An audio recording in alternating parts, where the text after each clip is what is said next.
Welcome to the Biz Gone Social podcast. We help entrepreneurs navigate how to get known, get customers, and get the edge over their competition. Here is your host, Lorraine Duncan.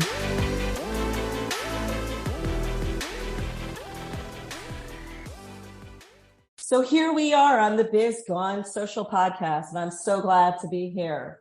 And my promise to you, as always, is I want to give you a little bit of verbal caffeine that's going to energize your business and your marketing and help you stay social. Because after all, don't you want to be the business that everyone's talking about? I know I do. And I have a really interesting guest on today. I know we're going to have a lot of fun. And Cathy, welcome. Thank you, Lorraine. I'm excited to be here. I love that verbal caffeine. Yeah, always need some verbal caffeine. Cathy, tell me, you kind of have two things going on in your life, probably more, but the two things that I saw was the Laughter Club. You're a wellness specialist and you do composting. So can you just tell the audience, give a brief summary of sort of what you do and what you're most passionate about? It's the 21st anniversary of Cathy's Crawly Composters, selling worms by the pound for indoor composting. And since 2012, I've been dabbling in laughter yoga. And so laughing since 2012, really laughing since 2020. Yeah. So how did you get started? You know, I may focus a little bit more on the yoga laughter a little bit, and then I'll end with the compost thing. And I was just wondering, how did you get involved in this whole laughter yoga? So it was 2012, and my worm business is promoting indoor composting with worms. And one more person said, I'd been in it 10 years, and one more person said, ew, worms in the house. And I finally heard it. I wasn't listening to what my clients wanted, I guess. and I got all in. I questioned everything, Lorraine. I thought, why am I doing what I'm doing? Why do I care so much? And the very next day, I was introduced to laughter yoga. I think the universe was like, oh my gosh, throw her a lifeline. She's going to bail. Now, I saw somewhere in your bio that you kind of do it for team building too. How does that work? Yeah, so now we're going back in person after working, from home and remotely for a couple of years. And people have forgotten how to communicate. I don't know if you've noticed, right? We've forgotten these simple skills of, making eye contact, and that someone standing in front of you is actually more important than your little computer in your pocket. Yeah. So corporations now, it's a challenge coming back. We wanted to work from home, and we did, and now some people don't want to go back, and it's a challenge. So corporations are having me come in and for team building, for connecting. When you're laughing together, it's laughter yoga is laughing for no reason. It's not jokes or comedy. It's intentional, like it's a laughter exercise. Wow. Right. So it's when we're laughing, we're secreting the love drugs, dopamine, oxytocin, serotonin, and endorphins, versus cortisol, adrenaline, norepinephrine. Norepinephrine. Okay, easy for me to say, not really. Say it fast 10 times. And when we're laughing, we're oxygenating our beautiful body. When we're stressed, we're not breathing properly. Our body's not getting what it needs. For sure, our brain isn't. Ever lost your keys? Right? And you're flapping around. The longer you're flapping around, you're never finding your keys in that state. It's literally being deprived of oxygen. Wow. So it seems like you mentioned some of the health benefits of laughter. What are some others? Are there others or? Oh, there's so many, when we're feeling sad, lonely, depressed, it's because we're alone and we're dealing with all of this by ourselves. We're just stuck with the voice in our head, which is never a good thing because it's a big critic, right? You would never have a friend like the voice in your head. Although it's funny. I'm not I'm a very serious person, so I don't really laugh. I laugh at least once or twice a day, especially some of the silly things my grandson will do. But I notice that when I have when I'm out with girlfriends and we're busy laughing all night over the most silliest things, I come home so energized and so, excited. And I do feel the energy benefits of it. That's for sure. Of Absolutely. laughing.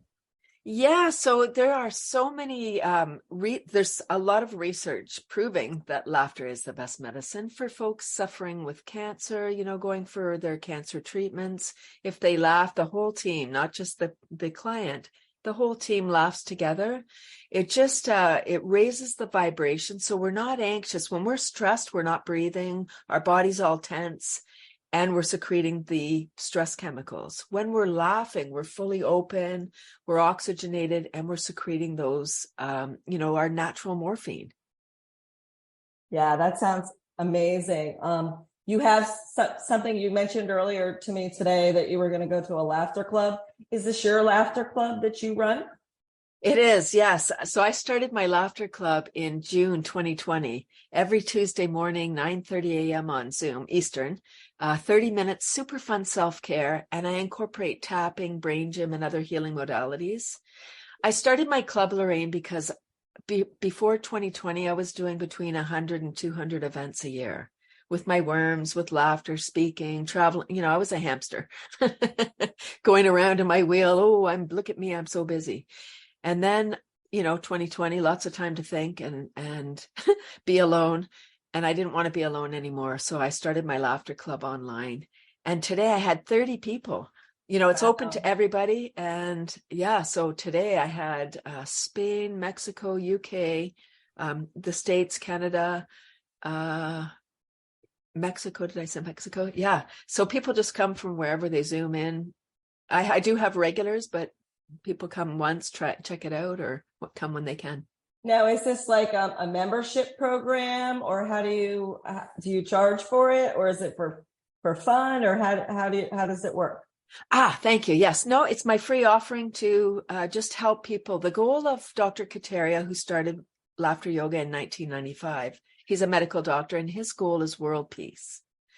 And so when you get trained as a laughter leader, there's sort of an unwritten, not rule, just kind of a guideline that you will have a free laughter club. It's easy in India with free parks, and, you don't have to rent space and whatever. It's maybe different in North America and Europe and different places, but we do what we can. So when COVID hit and I got shut down, I was like, oh, maybe it's time to start my club. So it's my free offering. And it's so beautiful. It really is just, I really want people to get out of stress and just experience the magic of laughing for the health of it. Wow, how interesting. I mean, you're actually the first person I ever talked to that does a laughter club and laughter yoga. So yay! It's truly new. And for all those that are listening, make sure that you check Cathy's laughter club out, because, especially if you need some more energy and good vibes in your life, I'm sure it would be a really fun thing to do. I'm going to switch gears. But before I switch gears, I happen to notice, I always like to see sometimes what people do for like fun and hobbies and different stuff like that. And I see that you like to cycle. I'm an avid cyclist. Oh, I mean, not a racer. I ride on the sidewalk. I'm afraid of the roads, or the big cars anyway. I'm afraid of the drivers, maybe. Yeah, not the cars. So I just cycle around. I just find it so freeing, and I don't wear earbuds when I'm cycling or anything. I want to be open to, hear the cars if there is one on the sidewalk. I want to greet the people, and I combine laughter yoga with my cycling. So I'm laughing and, again, spreading the joy. So when people see me, when I go the same time, I see the same people, they laugh with me. Or when I go and it's new people, they kind of think I'm odd. So I often will wear a t-shirt, he, come laugh with me. That's smart, actually. It's funny how you say, just a side note, I cycle too. And where I live, it's kind of, there's some busy parts of my city. And literally, I used to want to just ride my bike to the beach. And once I'm down the beach, I'm a little bit safe. But the getting there was horrid, because I'd always end up getting killed every day. So it's literally, and you're not allowed to ride on the sidewalks where I live. No, we're not either. And so the thing is, in some cases, you have no choice. You have to ride on the sidewalk or you will get killed. But I tell you, cars just they're not kind. Either they're not used to bikes on the road, or, I mean, even motorcycles are the same way. I know that I had a friend that just drove a mile to work every day on his motorcycle and almost got killed every day. So if you guys are car drivers, be nice to the cyclists out there. So I'm going to switch to your business. I'm assuming your main business is Cathy's Composters. Correct. Yes. So, and you said you've been doing this for how long? 21 years. Started in 2002. Now, what got you interested in this? So I'm located in Canada, just north of Toronto, largest city in Canada. And 2002, our landfill closed. And although Canada's a pretty large country, second largest in the world, we couldn't find a spot to site a new landfill, and started to export our garbage to the United States. And so what do you do? Like, no, you don't, I'm assuming you don't sell worms. What do you? I do. I sell worms. I sell worms by the pound. This may sound crazy because I don't know anything about worms, but I remember when I was a little girl, it would rain. And my dad's driveway at that time, my parents' house, there were worms all over the driveway. I always was wondering, are some worms better than others? Yes, there are thousands of types of worms. Only 4 have been identified for worm composting. We're looking for surface dwellers. So the ones that come out when it rains, they're kind of the plows of the soil. Those are awesome worms. They're not composting worms. They're tilling the soil. So they're going up and down the same hole. They're, eating the leaves, they're pooping, they're depositing their soil throughout. Really good. The ones that we use for vermicomposting, there's a few kinds, 4. Red wigglers, European night crawlers, African night crawlers, and perionyx. And they eat both carbon and nitrogen. So the leaves or papers, your carbon or bedding, and then your food scraps from the kitchen. And where do you get those worms from?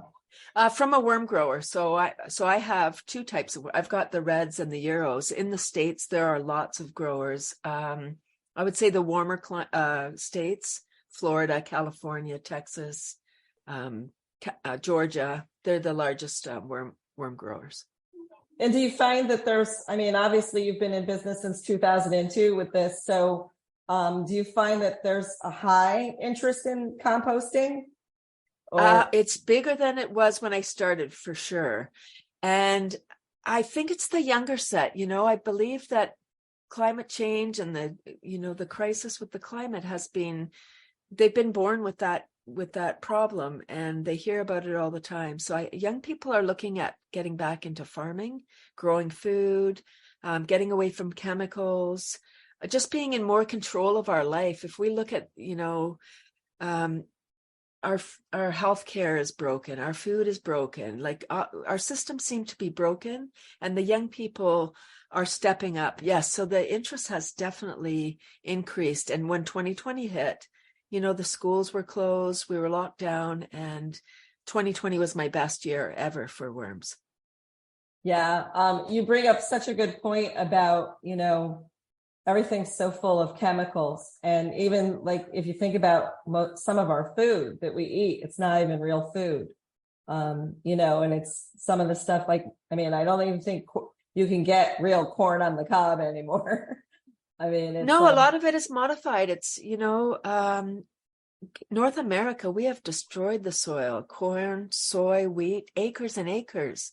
That's not how nature intended. We need the diversity. We need to add compost, and, the chemical companies will have us believe that organic is not possible.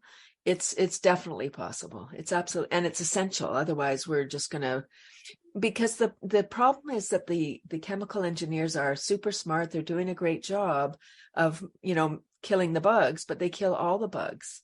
It doesn't kill just the one that's eating the corn. And then now they're insidious, and they don't wash off with the rain. Of course, that would be bad, right? So even when we bring home our fruits and vegetables, some people just wash under the water. Not good enough. You need to add soap so that you can get that chemical residue off. Wow. Yeah. It's sad how our countries have, and all our world has been destroyed by so many chemicals and stuff like that. So I got a question for you. So we've talked a lot about you, your business, both businesses. Give maybe one piece of advice. I have a lot of people that are on the line that are new businesses. Maybe there will be some people that are in business, but they're a little bit down on their business. Give one piece of advice to my audience out there on, basically on business, some portion of business, of running the business or staying healthy, however you want to choose to say your advice. Okay, so maybe two pieces. One would be really believe in what you're doing. Like believe it so much that it can't fail because you believe it so much. And forget about the naysayers. Don't go to the people that are going to say, oh no, don't do that, because they're going to talk you out of it. So only go to those that are with you. And the second piece is, if you're working on your own, if you're a solopreneur and you're working from home, and you're having a challenge, maybe you have a deadline, but you're stuck. You just can't get to it. And you're just like, I got it. This deadline. I would say, this is going to sound counterintuitive. Go out for a walk around the block, go get some fresh air, get away from your desk because you're stuck. When you go outside, breathe in some air, get a little bit of exercise, you come back and you're new, you have new eyes, and maybe something will come to you when you're walking around the block. That's from experience. That's, how many times have I been stuck and I'm like, I got to do this. And if I sit there, it's not coming, or it comes out and it's horrible. Yeah, absolutely. And I find that sometimes, I don't know, I'll be working on something and I just can't get it. It just is not, I literally have to walk. And sometimes I walk away from it for a day. Yeah. Just because I have to walk away from it. So that's great advice. Cathy, thank you. Thank you so much for being on my show. If somebody has resonated with you or want to learn more about either composting or laughter yoga, how would they get in touch with you? And do you have anything to offer, or, just let me know. Yeah. So Cathy'sComposters.com is my worm website, and Cathy'sClub.com is my laughter club. I would invite everyone to come and check out my laughter club, 9:30 a.m. Eastern, 30 minutes on Zoom. It's free. But come twice, because the first time might be weird, right? Whenever we do something new, it's awkward the first time. Yeah, definitely. I'm definitely going to check it out. So I'm excited. So again, thank you. And to everyone out there, I hope you enjoyed this. Please get in touch with Cathy if you want to learn more about what she does, or if you are interested in starting composting or anything else like laughter yoga. She is like an expert at what she does. So make sure you contact her. And again, till next week, I'll see you soon. Bye.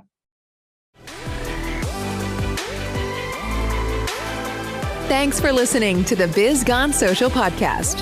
Find us on Instagram at BizGoneSocial for extra tips. Check back weekly for new episodes.